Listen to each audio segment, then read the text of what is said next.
সন্তান তোমার যে কাজেই যাক না কেন, যত বড় কঠিন কাজেই যাক না কেন, মা বাবা যদি আশীর্বাদ করে সেই সন্তানের কোনোদিন পরাজয় হয় না, হতে পারে না। কোনো মা যদি সন্তানের মাথার উপরে বা হাত দিয়ে আশীর্বাদ করে সেই সন্তানের জীবনে কোনোদিন পরাজয় হয় না, সেই সন্তান সর্বকাজে জয় লাভ করে। কেন? নাকি মা মাটি মা ঘাটি, মা হচ্ছে দুর্গা, মা হচ্ছে কালী, মা হচ্ছে যশোদা, মা হচ্ছে দৈবকী। মা রাখতে পারে, মা মারতে পারে। একটা মা সৎ মা আর একটা হচ্ছে অসৎ মা। আবার মা একটা মা আছে সন্তানের জন্য প্রাণ দেয়, আবার আর একটা মা রাক্ষসী, সন্তানের প্রাণও নিয়ে যায় নিজের স্বার্থের জন্য। তাই যে মা সৎ মা, সেই মা যদি সন্তানকে আশীর্বাদ করে সন্তানের কোনোদিন অমঙ্গল হয় না, সন্তানের অমঙ্গল টলে যায় মা। তবে একটা কথা বলি, আমাদের সংসারের মঙ্গল হবে কি করে? আমাদের শঙ্খ চক্র গদা পদ্মধারী চতুর্ভুজ নারায়ণ, নারায়ণের হাতে থাকে শঙ্খ, এক হাতে থাকে চক্র, এক হাতে পদ্ম, আর এক হাতে থাকে গদা। এই যে শঙ্খ মা আমরা ঘরে ঘরে বাজাই, শাস্ত্র বলছে, মা আমার মুখের কথা নয়, শাস্ত্র বলছে নারীদের কখনো শঙ্খ বাজাতে নেই। নারীরা যদি শঙ্খ বাজায় সেই বাড়িতে কোনোদিন মঙ্গল হয় না, অমঙ্গল নেমে আসে। শাস্ত্র বর্ণনা করছে নারীরা যদি 3 বার উলুর ধ্বনি দিতে পারে বাড়িতে মঙ্গল হয়, বাড়িতে উন্নতি হয়, স্বামীর পরমায়ু বৃদ্ধি হয়। তেমন নারীরা যদি শঙ্খবাদন করে তাহলে পুরুষের পরমায়ু ক্ষয় হয়ে যায়। প্রত্যেকটা ঘরে ঘরে নারীরা শঙ্খবাদন করে, কিন্তু এরা শাস্ত্র জানে না নারীরা যদি শঙ্খবাদন করে তাহলে বাড়িতে অমঙ্গল হয়ে যায়। শঙ্খ বাজানোর অধিকার কেবলমাত্র পুরুষের। তাই তো মহাপ্রভু আমার ভগবান নারায়ণ তিনি বাম হাতে শঙ্খ ধারণ করলেন। এই শঙ্খের জন্ম হয়েছে শঙ্খচূড় নামে এক পুরুষের গায়ের হাড় থেকে। শঙ্খচূড়ের গায়ের হাড় থেকে শঙ্খের জন্ম হয়েছে। তাই এই শঙ্খ কেবলমাত্র পুরুষেরাই বাজাতে পারে। যেদিন কুরুক্ষেত্রের যুদ্ধ হয়েছিল, ওই কুরুক্ষেত্রের যুদ্ধে ভগবান শ্রীকৃষ্ণ শঙ্খ বাজিয়ে যুদ্ধ শুরু করেছিল, যুদ্ধ সমাপ্ত করেছিল। সেদিন কিন্তু কোনো নারী বাজায় নাই মা। যত মঠে যাবেন, মন্দিরে যাবেন, দেখবেন পুরুষেরা শঙ্খ বাদন করে, নারীরা বাদন করে না। কেন মা? নারীরা যদি শঙ্খ বাদন করে তাহলে অমঙ্গল হয়, সংসারের অমঙ্গল হয়, সেই নারীর অমঙ্গল হয়, সেই নারীর সতীত্ব নষ্ট হয়ে যায়। এর তত্ত্ব কি মা? ওই শঙ্খ একটা কিন্তু পর পুরুষ। কেমন? ওই শঙ্খ হচ্ছে শঙ্খচূড় নামে একটা দানব, এ হচ্ছে সতী তুলসীর পতি। তাই পর পুরুষকে যদি কোনো নারী ভালোবাসে তাহলে তার সতীত্ব নষ্ট হয়ে যায় না? তেমন ওই শঙ্খচূড়ের হাড় থেকে শঙ্খের জন্ম হয়েছে বলে তাই নারীরা যদি শঙ্খ বাদন করে, ওই শঙ্খ হচ্ছে পরপুরুষ, ওই পরপুরুষের পরশে সতীত্ব নষ্ট হয়ে যায়, তার পুণ্য অর্জন ক্ষয় হয়ে যায়। নিতাই গৌর হরি বল, হরি বল, হরি বল। তাই শঙ্খটা তোমরা কি করবে মা? শঙ্খটা কি করবে? একটা শঙ্খ কিনে নিয়ে তোমার বাড়িতে কোনোদিন অভাব হবে না, কোনো জ্বালা থাকবে না, যন্ত্রণা থাকবে না। একটা শঙ্খ কিনে নিয়ে লাল কাপড়ের উপরে শঙ্খটাকে পঞ্চামৃত দিয়ে স্নান করিয়ে, ওই চন্দনে যদি ওই শঙ্খটাকে পঞ্চামৃত দিয়ে স্নান করে লাল কাপড়ের উপরে রেখে যদি শঙ্খের উপরে তিলক দান করে প্রত্যেক দিন যদি একটা করে ধূপকাঠি শঙ্খকে দেখাতে পারো, তোমার বাড়ি থেকে অভাব চলে যাবে। শঙ্খ যদি কেউ বাড়িতে থাকে, কোনো শঙ্খকে যদি কোনো নারী কোনো পুরুষ পুজো করে, সেই বাড়িতে অশুভ শক্তির আগমন হয় না। শঙ্খ হচ্ছে চন্দ্রের প্রতীক, শঙ্খ হচ্ছে শুক্রের প্রতীক মা। শুক্র কাকে বলে? এই শুক্র যখন ডাউন হয়ে যায় সেই বাড়িতে সুখ থাকে না, অভাব অনাটন জ্বালা যন্ত্রণা নেমে আসে। প্রত্যেকের বাড়িতে কিন্তু মা জ্বালা যন্ত্রণা ছাড়া কোনো শান্তি নাই। এটা কেন হয়? এটা চন্দ্রের জন্য হয়। ভূতের স্বপ্নে দেখে, নানান স্বপ্ন দেখে। এই শঙ্খ ধোয়া জল যদি 4 দেওয়ালে ছিটিয়ে দিতে পারে, নারায়ণায় নম বলে, বিষ্ণু দেবতায় নম বলে, আপনার দূর স্বপ্ন আসবে না, আপনার স্বপ্নে কোনো খারাপ বস্তু আসবে না। এই শঙ্খের এত গুণ মা।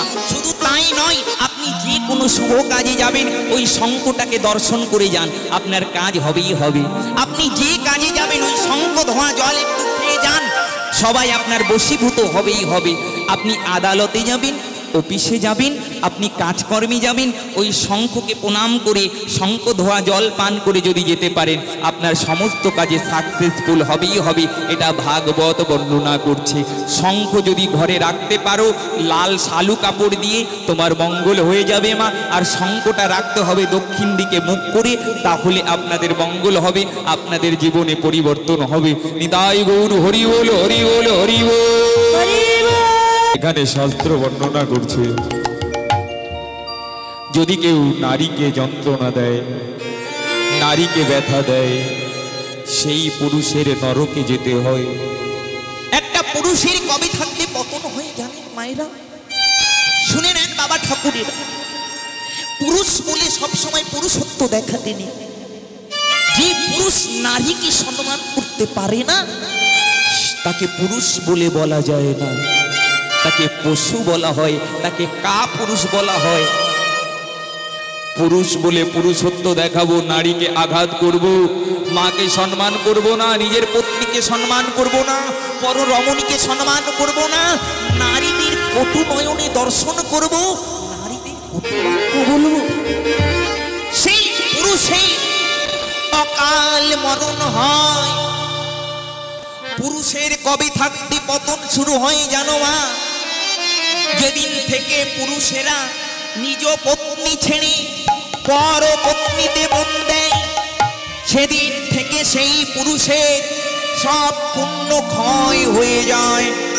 তাই শাস্ত্র বারে বারে বর্ণনা করছে, পর নারী পর পুরুষ দর্শন করবেন। হরি বল, হরি বল। আর কবে থাকতে পতন হয় মা জানো? যে পুরুষ নিজের মায়ের কাছে মিথ্যে কথা বলে, নিজের পত্নীর কাছে মিথ্যা বচন বলে, গুরুজনের কাছে মিথ্যা বচন বলে, সেদিন থেকে সেই পুরুষের সুকৃতি নষ্ট হয়ে সে নরকগামী হয়। শুনে নাও, কখনো মায়ের কাছে মিথ্যে বলবে না। জগতে সবার কাছে মিথ্যে বলতে পারো, বললেও বলা যেতে পারে, কিন্তু মায়ের কাছে কোনোদিন মিথ্যে কথা বলতে নেই, নিজের পত্নীর কাছেও বলতে নেই, গুরুদেবের কাছে গুরুজনের কাছে মিথ্যে কথা বলতে নেই। তাহলে কিন্তু মা সমস্ত পুণ্য ক্ষয় হয়ে তারা নরকে পতিত হয়। আর একটি ভুল কখনো করবে না, কোনো পুরুষ যদি কখনো নারীর সঙ্গে এক পাতে সেবা করে, নারী পুরুষ আজকালকার দিনে ফ্যাশন হয়ে গেছে, হোটেলে যায়, রেস্তোরাঁতে যায়, স্বামী স্ত্রীকে খাইয়ে দেয়, স্ত্রী স্বামীকে খাইয়ে দেয়, লুলু, কত প্রেম, কত ভালোবাসা। হ্যাঁ, এই ভালোবাসাই হচ্ছে মরণের দশা। যদি কোনো পুরুষ ভালোবেসে এক পাতে নারীকে সেবা করাই দেয়, সেদিন থেকে সেই পুরুষের স্বীকৃতি নষ্ট হয়ে যায়। পুরুষ হচ্ছে বড়, নারী হচ্ছে ছোট। তাই নিজের পত্নীর সঙ্গে সেবা কখনো করবে না, তাহলে পুরুষের অধঃপতন হয়ে যায়।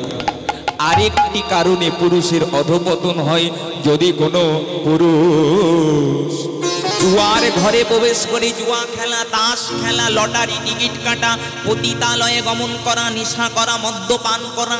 যদি কোনো পুরুষ মদ্যপান করে বাড়িতে এসে নিজের রমণীর চুল ধরে তাকে আঘাত করে, সেই পুরুষ অকালে মরে। সেই পুরুষের মৃত্যুর পরেও তার আত্মার মুক্তি হয় না, সে ত্রিভুবন ভ্রমণ করে বেড়ায়। কেন? অকারণে যদি নারীর মনে ব্যথা দেয়, তাহলে তোমার অকাল মৃত্যু হবেই হবে। তাই নারীকে ভালোবেসে শিবে নিজের বুকে পেতে দিলে, এসো এসো কালী আমার বক্ষ দলে, শুধু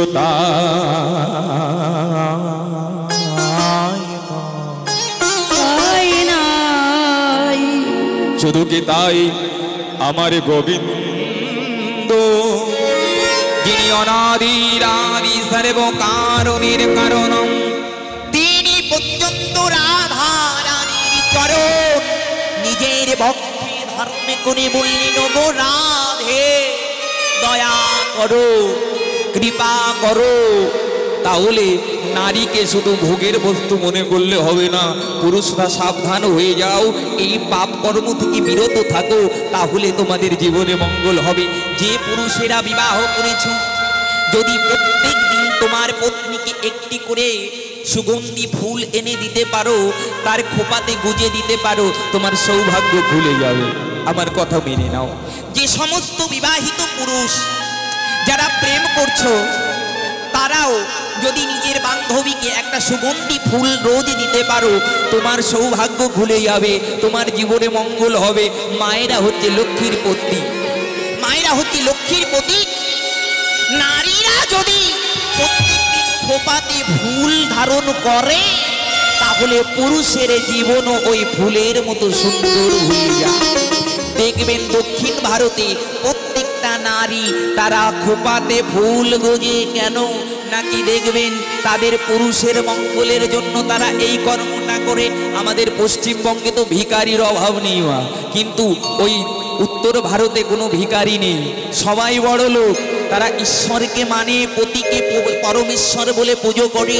তাই পুরুষেরা প্রত্যেক দিন যদি একটা করে ফুল নিজের পত্নীকে দিতে পারে, তাদের জীবনে কিন্তু উন্নতি হবে। আর একটু কি করবেন, আপনি যেখানেই যান না কেন, যে কাজেই যান না কেন, ঘরে ফেরবার সময় নিজের পত্নীর জন্য একটু সুগন্ধি আতর কিংবা যদি একটু চকলেট, আজকাল তো ক্যাডবেরির যুগ হয়েছে, ওই ক্যাডবেরি যদি একটু চকলেট এনে আপনি আপনার পত্নীকে দিতে পারেন, তাহলে আপনার জীবনের বাধা সমস্ত কেটে যাবে। আমার গোবিন্দের কৃপায় সেই পুরুষের মঙ্গল হয়ে যায়। শুধু তাই নয়, যদি কোনো পুরুষ নারীদের রজস্বলা চলাকালীন সেই পুরুষ যদি নারীর সঙ্গম করে, সেই পুরুষের অকাল মরণ ধরে, সেই পুরুষ নরকগামী হয়, তার অকাল মৃত্যু হয়ে যায়। মা মাটি, মা খাঁটি, মা জগদ্ধাত্রী। তাই নারীদের রজস্বলা চলাকালীন পুরুষের সঙ্গ করতে নাই, পুরুষের নারীর কাছে যেতে নাই। এই সময় নারীরা অভিশপ্ত থাকে। কোনো পুরুষ যদি এই সময় নারীর কাছে গমন করে, তার পুণ্য ক্ষয় হয়ে গিয়ে তার নানান ধরনের ব্যাধি আক্রমণ করে, হার্টের রোগ হয়, ক্যান্সার হয়, প্যারালাইসিস হয়, সেই পুরুষের অকাল মৃত্যু হয়ে যায়। তাই পুরুষ যারা তাদের কাছে বলে যায়, কখনো নিজের পত্নীকে ব্যথা দিও না ভাই, নিজের পত্নীকে ভালোবাসো। নিজের পত্নী যদি ভালো থাকে, তোমার মঙ্গল হবে, তোমার বাড়িতে উন্নতি হবে। আর কোনো নারী যদি সন্ধ্যাবেলা মুখ কালো করে বসে থাকে, সেই বাড়ি থেকে মা লক্ষ্মী চলে যায়, সেই বাড়িতে অভাব আসে, দারিদ্রতা আসে, অনাটন আসে, সেই বাড়িতে কখনো উন্নতি হয় না।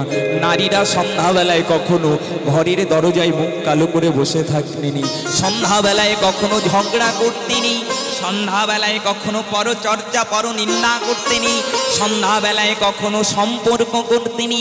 সন্ধ্যাবেলায় হরিনাম সংকীর্তন করতে হয়, তুলসী পূজা করতে হয়, বীজ মন্ত্র জপ করতে হয়। সন্ধ্যাবেলায় ঘরের দক্ষিণ দরজা বন্ধ করে দিতে হয়, দক্ষিণ দরজা বন্ধ করে কৃষ্ণের নাম করতে হয়। দক্ষিণ দরজা বন্ধ করে যদি কেউ কৃষ্ণ নাম করিতে পারে, সেই বাড়িতে যম রাজা কখনো প্রবেশ করতে পারে না, সেই বাড়িতে কখনো অকাল মৃত্যু হয় না। মেরো না তোমাদের ঘরে মা আর নারীকে কখনো আঘাত করো না, তাহলে কিন্তু তোমাদের জীবনে অমঙ্গল চলে আসবে। যে বাড়িতে নারীরা সুখে আছে, সেই বাড়িতে কিন্তু সব সুখে আছে। যে বাড়িতে নারীরা সুখী নেই, সেই বাড়ির পুরুষের কোনোদিন উন্নতি হয় না। এই জগতে যত যত পুরুষ উন্নতি করেছে, সব নারীদের জন্য। নারীদের হাত রয়েছে পুরুষের পেছনে উন্নতির জন্য। রজকিনী তিনি তার পতিকে পদকর্তা করে দিলেন। জয়দেব পদকর্তা হলেন কি করে? পদ্মাবতীর জন্য। শুধু তাই, বিদ্যাবতী তিনি পদকর হলেন তার স্ত্রীর জন্য। তাহলে আমাদের বিখ্যাত রবীন্দ্রনাথ ঠাকুর তিনিও কিন্তু তার পত্নীর জন্য এত বড় বিশ্ববিখ্যাত কবি হতে পেরেছিলেন। তাহলে আবার অনেক অনেক পুরুষ আছে নারীর জন্য অধপতন হয়েছে না? তাহলে আমরা নারীকে সব সময় সম্মান করব, নারীকে পুজো করব। নারী আমাদের মায়ের সমতুল্য। তাই নিজ পত্নী ছাড়া পর পত্নীতে নজর দেবেন না, তাহলে কিন্তু আপনাদের অধপতন কেউ ঠেকাতে পারবে না। একবার প্রেমানন্দে নিতাই গৌর হরি বল, হরি বল, হরি বল। একবার কৃষ্ণ বলে বাহু তুলে নাচরে মন পথে পথে। কৃষ্ণ বলে বাহু তুলে নাচরে মন পথে পথে। কৃষ্ণ বলে বাহু তুলে নাচরে মন পথে পথে। কৃষ্ণ বলে বাহু তুলে নাচরে মন পথে। কৃষ্ণ বলে বাহু তুলে নাচরে মন পথে পথে।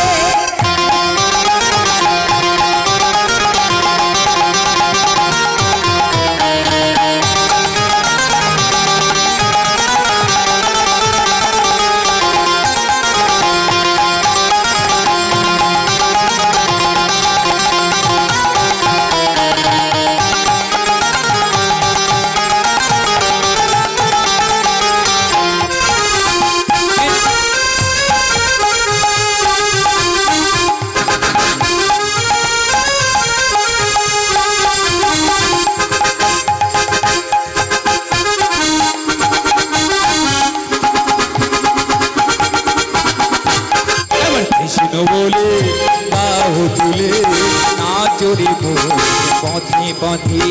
কৃষ্ণ বলে বাহু তুলে নাচরে মন পথে পথে।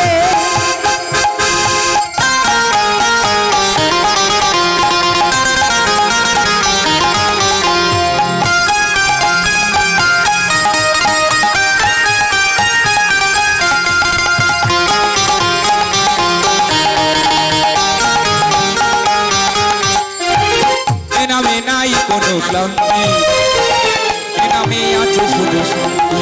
ও এ নামে নাই কোনো শান্তি, এ নামে আছে শুধু শান্তি। এ নামে নাই কোনো ক্লান্তি, এ নামে আছে শুধু শান্তি। এ নামে নাই কোনো ক্লান্তি, এ নামে আছে শুধু শান্তি। আয় আয় আয় আয় আমার ভাই, চল চল চল মধুর বৃন্দাবনে যা। আয় আয় আয় আয় আমার ভাই, চল চল চল বৃন্দাবনে যাই। এবার কৃষ্ণ বলে বাহু তুলে নাচরে মন পথে পথে। কৃষ্ণ বলে বাহু তুলে নাচরে মন পথে পথে।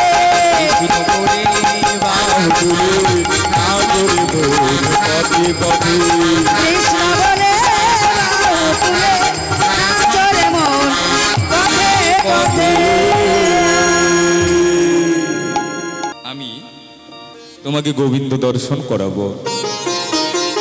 তাই বুড়িমাই আমার চলে গেলেন জটিলা ভবনে।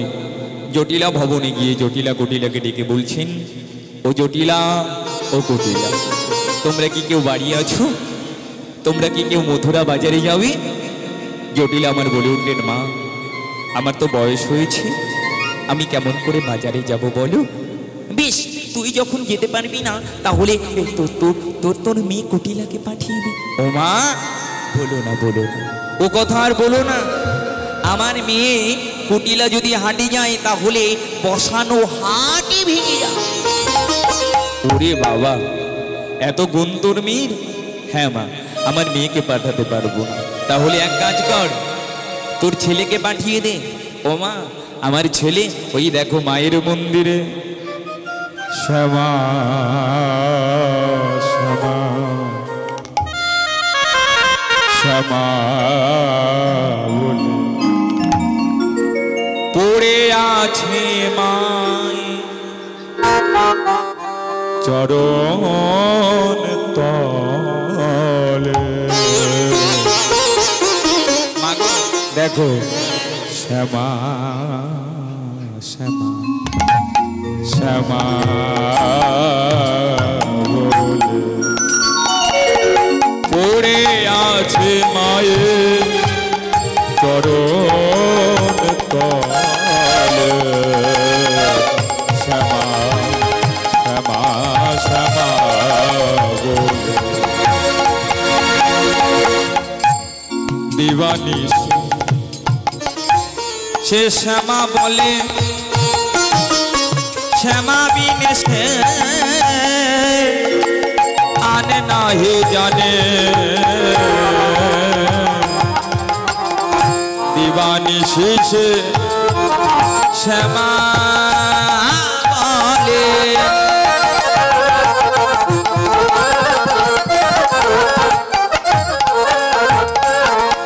শ্যামা বিনে সে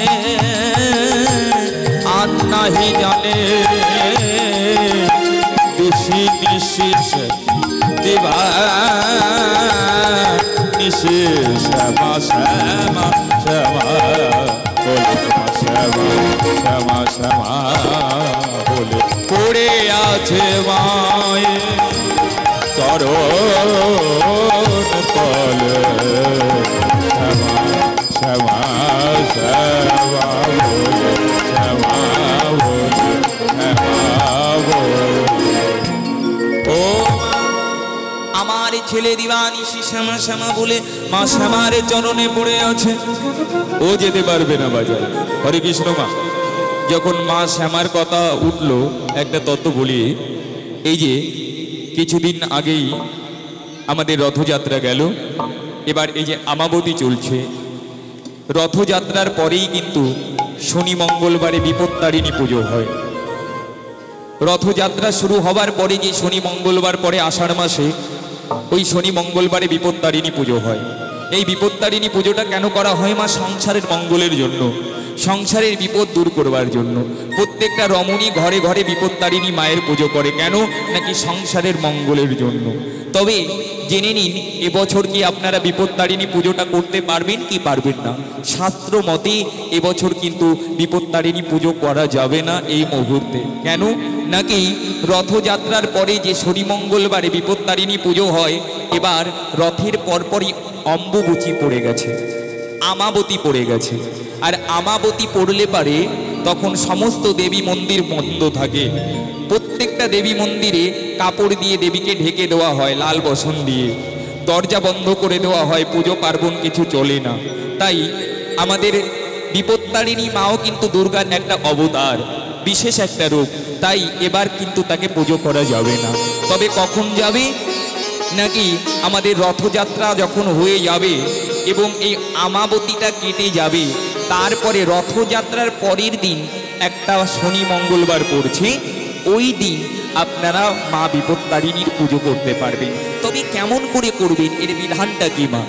এই বিপত্তারিণী পুজো করলে কি হয়, এই বিপত্তারিণী পুজোটা চালু হলো কেমন করে, এটা আপনাদের কিন্তু জানতে হবে।